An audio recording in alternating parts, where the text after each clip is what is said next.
கிறிஸ்துவுக்குள் அன்பானவர்களே, உங்கள் யாவருக்கும் என் அன்பான வாழ்க்கையில நான் தெரிவித்துக் கொள்கிறேன்.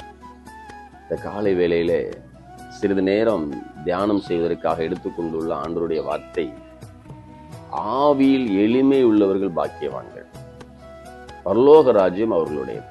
ஆவியில் எளிமை. ஒவ்வொருவருக்கும் ஒவ்வொரு விதமான சிந்தனைகள், செயல்பாடுகள் எல்லாம் இருக்குது. ஆண்டவர் சொல்றாரு, கொடுக்கப்பட்டிருக்கிற ஆவியில நீ எளிமையாக இருக்க வேண்டும். அப்படி எளிமையாக இருக்கும்போது பரலோக ராஜ்யத்துல பிரவேசிக்கக்கூடிய ஒரு ஆசீர்வாதத்தை நான் வைத்திருக்கிறேன். ஆவியில் எளிமை அப்படின்னு சொல்லும்போது பெருமை நமக்கு இருக்கக்கூடாது, கர்வம் நமக்கு இருக்கக்கூடாது, ஆணவம் நமக்கு இருக்கக்கூடாது. அந்த ஆவியை அடக்கி ஆளும்போது ஆண்டவர் பரலோக ராஜ்யத்துல பிரவேசிக்கக்கூடிய ஆசீர்வாதத்தை வைத்திருக்கிறார். நீதிமொழிகள் ஒரு வசனம் சொல்லுது, தன் ஆவியை அடக்காத மனுஷன் மதிலிடிந்த பாலடைந்த ஒரு பட்டணம் போல இருக்கிறான் அப்படின்னு சொல்லப்பட்டிருக்கு.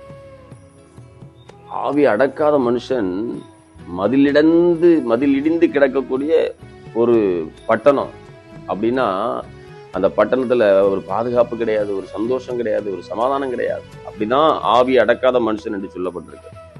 காலை வேளையில ரொம்ப தாழ்மையுள்ள ஒரு பிள்ளையாக ஆவியில அடக்கமும் ஒடுக்கமுமாக இருக்கும்போது பெரிய பெரிய ஆசீர்வாதத்தை வைத்திருக்கிறார்.